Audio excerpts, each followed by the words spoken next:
Pemirsa, pemerintah membatalkan pemberlakuan PPKM level 3 pada momen Nataru. Tentunya hal ini menjadi angin segar bagi pelaku pariwisata karena momen Nataru sudah ditunggu sejak lama. Tentunya diharapkan masyarakat tetap menerapkan prokes dengan ketat.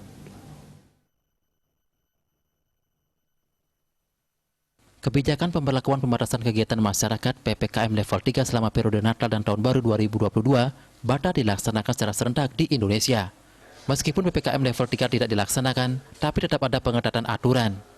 Semua dilakukan karena capaian vaksinasi dosis 1 di Jawa Bali yang sudah mencapai 76% dan dosis 2 yang mendekati 56%. Berbagai pengetatan yang diwajibkan diantaranya, pengelola tempat keramat tak boleh mengadakan pesta pergantian tahun. Sementara acara sosial dan budaya boleh dilaksanakan dengan kapasitas maksimal 50%. Pemerintah juga menerapkan pelarangan seluruh jenis perayaan tahun baru di hotel, pusat perbelanjaan, mal, tempat wisata, dan tempat keramaian umum lainnya. Masyarakat Sadar Wisata Madapa Bali Iketut Swabawu mengatakan, dalam situasi sulit saat ini, para pengambil kebijakan agar lebih bijaksana di dalam mengambil keputusan, sehingga tidak membuat masyarakat tambah berat.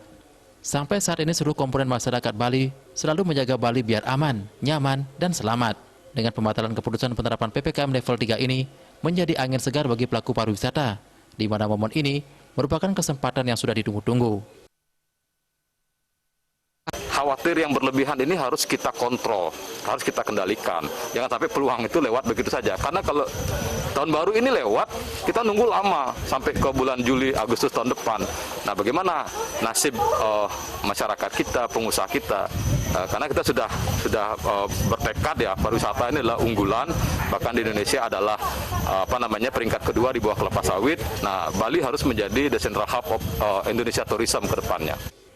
Industri pariwisata selalu komitmen menerapkan prokes, aplikasi peduli lindungi, serta karyawan sudah terlatih dan tersertifikasi CHSE.